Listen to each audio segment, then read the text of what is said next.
Okay, I know you guys have been waiting all this time to find out what's going to happen to the Arab butcher with all that money that now belonged to him. So the Arab butcher, he's walking around the room and he's saying, I cannot let anyone know. I cannot let anyone know that I have all this gold, silver, and jewels, diamonds. It all belongs to me. Because they'll start coming, they'll try to steal from me, they'll try to harm, they will try to attack me, they will try to beg from me, and everyone will become my cousin, and everyone will ask, please help me out, and it will make me crazy. What shall I do? I must place all of this treasure in a safe place, and that no one should know that it belongs to me. So what the Arab butcher decided to do was he little by little transferred all of the gold, silver, and diamonds in small packages to a bank in Tunisia. And once it was in the bank in Tunisia, and it took like a few months just to do this because of all the gold, silver, jewels, and diamonds. And finally, when it was all transferred to this little bank in Tunisia, he decided that, if I'm now a very wealthy man, I can't live in Tunisia. It's small. It's backward here. This is not the real big city life. If I'm going to be a very wealthy man, it has to be in the great city of Alexandria, Egypt, where all the great wealthy men live. This is where the Sultan of the great Muslim world lives.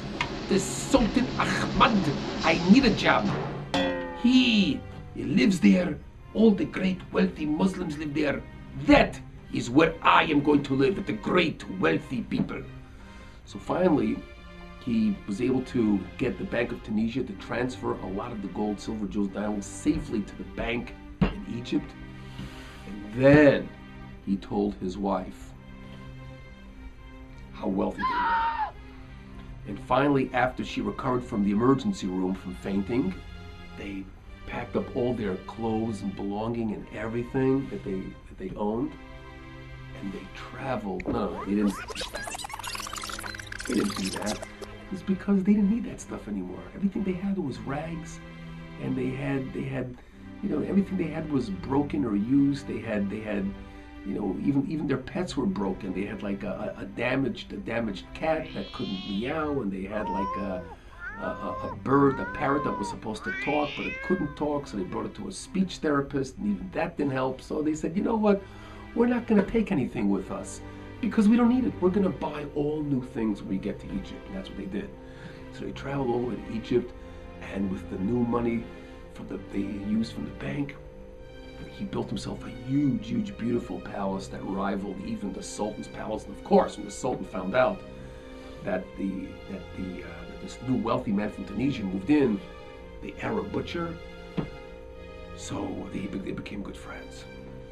And that's the way it was. He was living the great life in Egypt. About 20 years go by.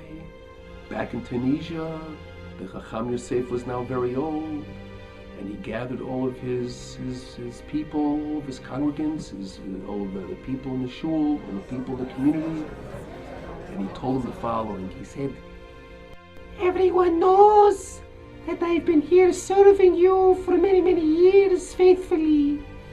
But now that I am getting old, I would like to live the last years of my life in Eretz Yisrael.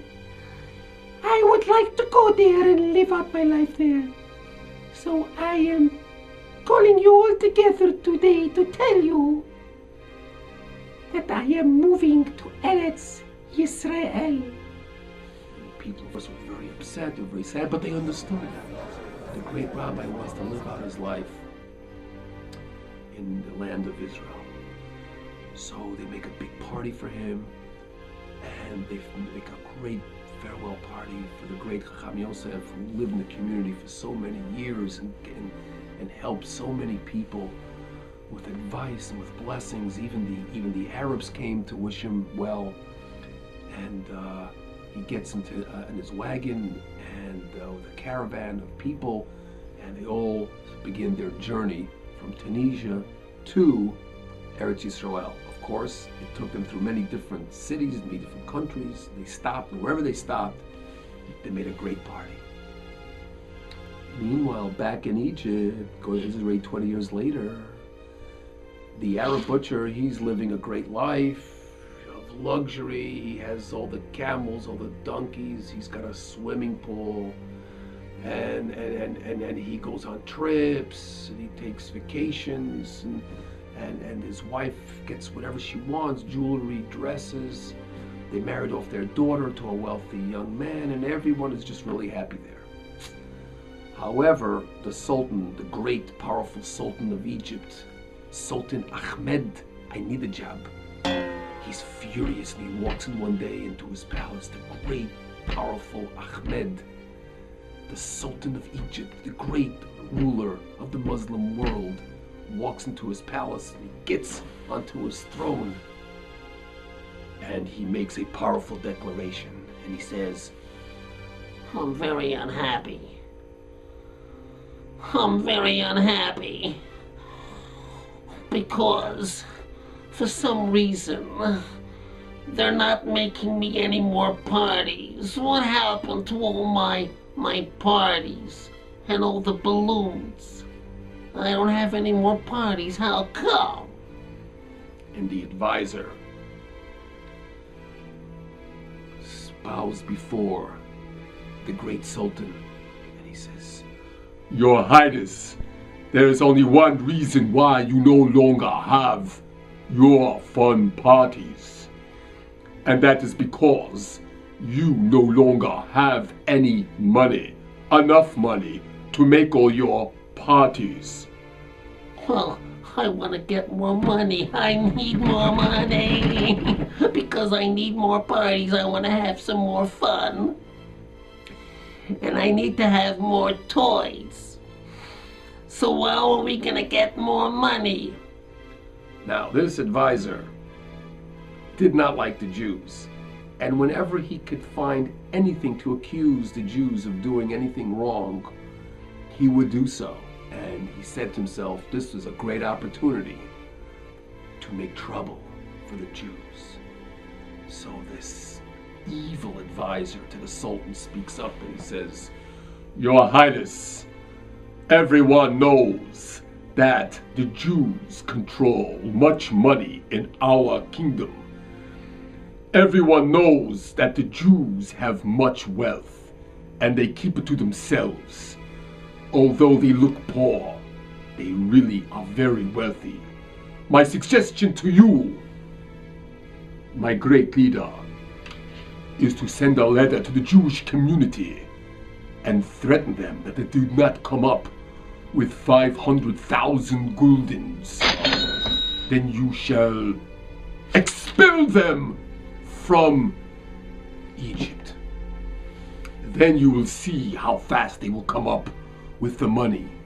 And then, Your Highness, you will have your parties and you will get more toys. Oh, yes. Oh, thank you. Thank you so much for that great advice. Write that letter and I'll sign it right away. So, the Sultan had the scribe write the letter. Dear Jew, I didn't say dear Jewish community. They said, Jews, you must come up with 500,000 gulden or you will be kicked out of the land of Egypt. And, P.S., you look poor, but we all know that you have all the money. I'm giving you 2 weeks. If you don't come up with the money, out of Egypt.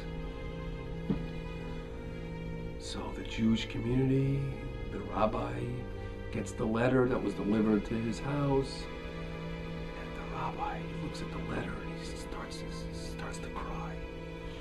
And he shows the letter to the shamus and to other people in the shul, and they can't believe it, and they start to cry. Where are we going to go? They're all thinking of their wives and their family. Where are we going to go? Where if we get kicked out of Egypt? Because, they're all saying, Well, we don't have this kind of money. Where does this guy come up again with this idea that we have this money? And everybody was like beside themselves. We don't have this money. We're never going to come up with this money. We're going to live out in the desert with our wives and kids. This is a terrible thing. We're going to get kicked out. They didn't know what to do. And they were very, very upset. And they all got together and they said to Hillel, and then they all went home. And the next morning, the rabbi gets another letter. And this time it's a letter telling him a message that the Chacham Yosef, the great Chacham Yosef of Tunisia, is traveling to Israel to live there, and he's stopping in your community on his way to Israel. Please welcome the Chacham Yosef with great joy and gladness. And the rabbi is saying to himself, How are we going to show gladness and kindness when we are so sad and we are so depressed? We do not know what to do. We don't know where to go, where to turn. We pray to Hashem, and we are not in the proper mood to go be happy and show gladness to the Chacham Yosef. But we must. It is a mitzvah. The great rabbi is coming to our village. We must show happiness. so he sends a message out to the people, and everybody's crying and they don't know what to do. And the message that the rabbi sent throughout the whole community was, we have to make a party for the Chacham Yosef. He's coming to visit our village on his way to Israel, where he's going to live out the rest of his life. Everyone must come and be happy. So the Chacham Yosef finally comes, and they make a party, and they set up the tables with all kinds of food, all kinds of drink. And the Chacham Yosef is walking around. The people come to the Chacham Yosef, and they kiss his hand, and they bow before the Chacham Yosef, and they seem to be happy. And Chacham Yosef is talking to some people. It is so nice to be in Egypt, the great Jewish community of Egypt. And the people would say, yes. It is a wonderful community, you are right. And we are so happy to live here. And he walks away. And Chacham Yosef looked at him and he thought that he was a little bit kind of weird. And everyone he was talking to, it was like the same thing. Hi, Shalom Aleichem. Yes, Chacham Yosef, we welcome you to our wonderful, wonderful Jewish community. I have tears because of my happiness of living here in Egypt. It is such a wonderful place. And he walks away. And the Chacham Yosef goes over to the rabbi. And he says, Can you tell me something? You people in here in Egypt, they seem to be very happy and sad at the same time. It's kind of a very strange thing. It's like having the night and the day. And it's like having milk and dairy and meat. It's like mixed together. I never saw anything like this before in my life. What is going on? So the rabbi pulls the Chacham Yosef over to the side. And he says, Rabbi, it is hard for us to show you happiness and gladness. But you see, we are really very, very sad. But we are trying to be happy for you because we are happy that you are coming to visit us on your way to Israel. But we are very, very sad. And he pulls out the letter and he shows it to the Chacham Yosef. This will explain to you. And the Chacham Yosef reads this. And he said, Well, did you speak to the Sultan and tell him that you do not have the money? we tried. But the evil advisor does not let us approach the Sultan. We don't know what to do. There must be something that could be done. I mean, all the Jewish families will be kicked out of Egypt. This is a terrible thing. We must find a way for you to stay. Will the Chacham Yosef come up with a plan? to save the Jews from Egypt? Find out in the next episode.